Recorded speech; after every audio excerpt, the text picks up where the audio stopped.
So the problem is the broker is going to give you a demo account, but the broker is not giving you a demo account to show you how to trade, but is giving you the demo account to familiarize you with their platform so that you can jump in and then you can lose money or do whatever you do and then they make money. But they are not giving you this demo account to teach you how to trade. They just want you to be familiar with their platform. So be careful, and if you think about it, why is it that whenever you are placing your trades on a demo account you make a lot of money, but when now you push to the real account you start losing money almost every time? Well, there's a lot of reasons we can talk about. Maybe brokers are manipulating your trades, maybe market makers are manipulating retail traders. There's a lot of things that comes and reasons, but then at the end of the day all these are complaints of traders who are losing money. But then what is happening within you that is making you to lose money on a real account but making money on the demo account? In this video, let me share with you these 4 psychological obstacles that I think are holding you back from making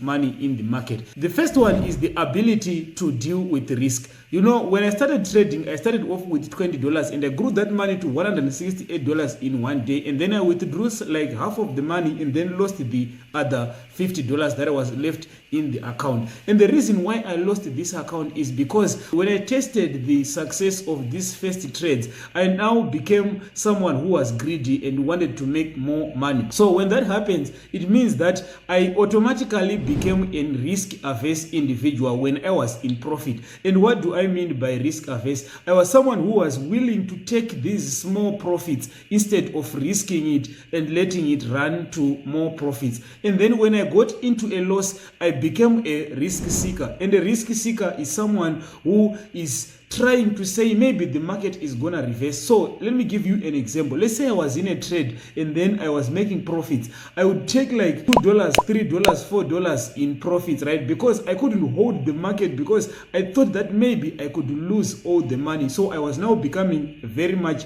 risk averse. And then when I was in a small loss of like $5, $6, $7, I would think that maybe the market is gonna reverse and go back to profit. So I cannot take this small loss. And then this small losses became moderate losses, become bigger, and now it's harder to even close a moderate loss than a small loss because now you have the pain of losing that money. And then the losses get even bigger to a point where you can now have no choice but just closing the trade. And you can see that here I was doing the opposite of what you need to become successful as a trader. So as a trader, you can only become successful when you let the profits run and then you cut your losses early, because you want the profits to maximize and cover all the losses, right? So the first thing that I was dealing with is the ability to deal with risk. Now, since you cannot deal with risk, it means the next thing that you're going to struggle with is dealing with stress, because number one, you are now losing money because you are taking small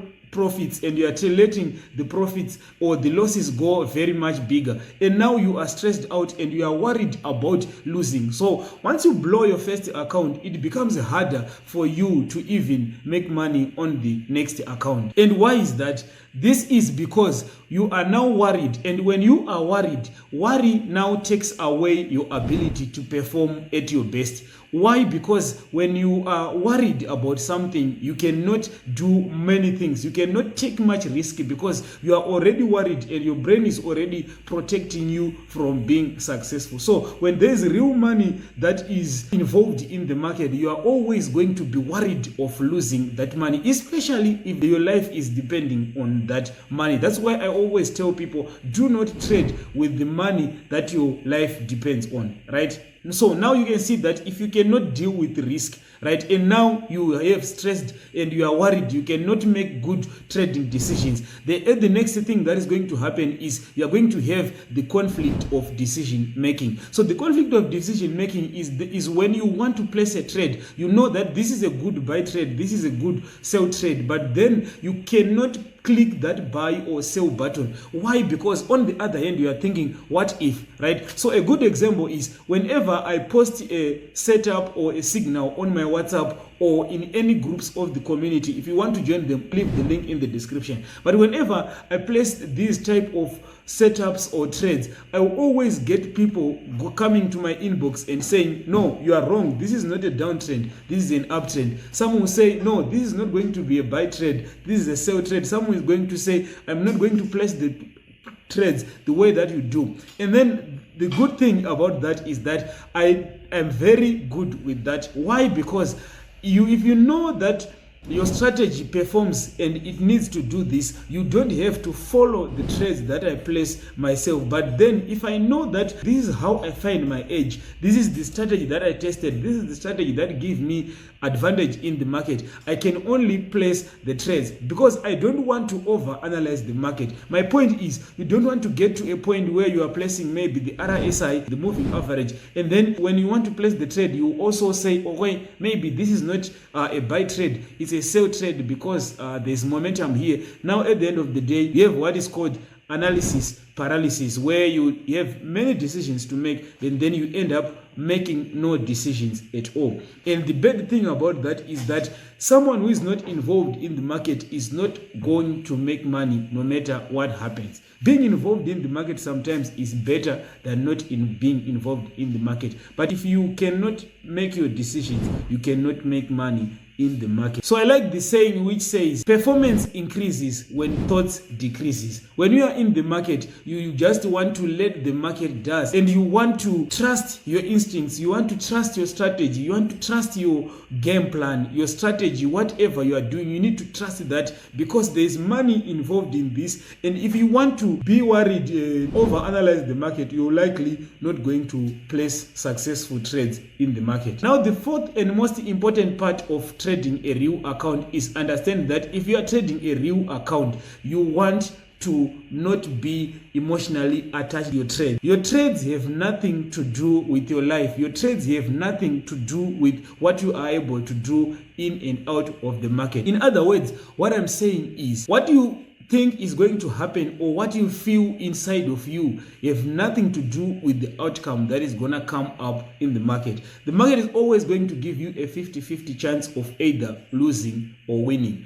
But then as a human being, we have these two emotions that always get in front of us, which is fear and greed. We fear losing money. We fear taking losses. We fear letting the profits run. Why? Because we just want to be safe from losing our hard-earned money, which is the opposite of what we need in the market. In the market, we need to let the market decide. We need to let our strategy play out. We need to let the market go where it should go, not to always take these small profits, thinking that maybe you can cheat the market or do whatever is that. So let me give you a recap of what you need to do if you want to become successful as a trader. So the first thing that you need is to have a strategy, right? You need to have some kind of a methodology, something that you believe that you use, that you believe that is going to give you an edge in the market.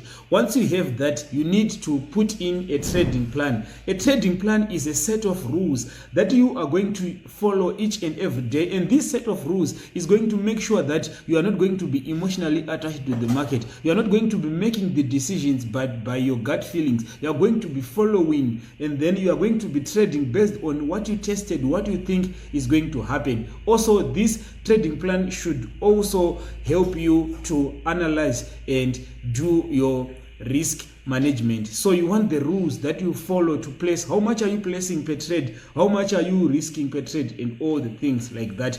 One good hack that I want to leave you today is to make sure that you don't get emotionally attached to the market. When you place a trade, just leave and move on to something in life, and then leave the trade and then come back later when the market has moved maybe for 2 or 3 hours. And then once you do that, you are going to find out that most of your trades are going to go straight into the winning trade because you are not emotionally attached to them. If the market is going to roll to your profits, it will. If it rolls to your losses, it will. So that's how you become successful, and this is why most people are making money on the demo account and then losing money on the real account, because the demo account you don't have any emotions attached. So if you like this video, make sure that you click the subscribe button click the like button and check out the description of this video. You can get a full complete trading course that is going to help you to start trading in a good way. This is free and I will leave the link in the description below.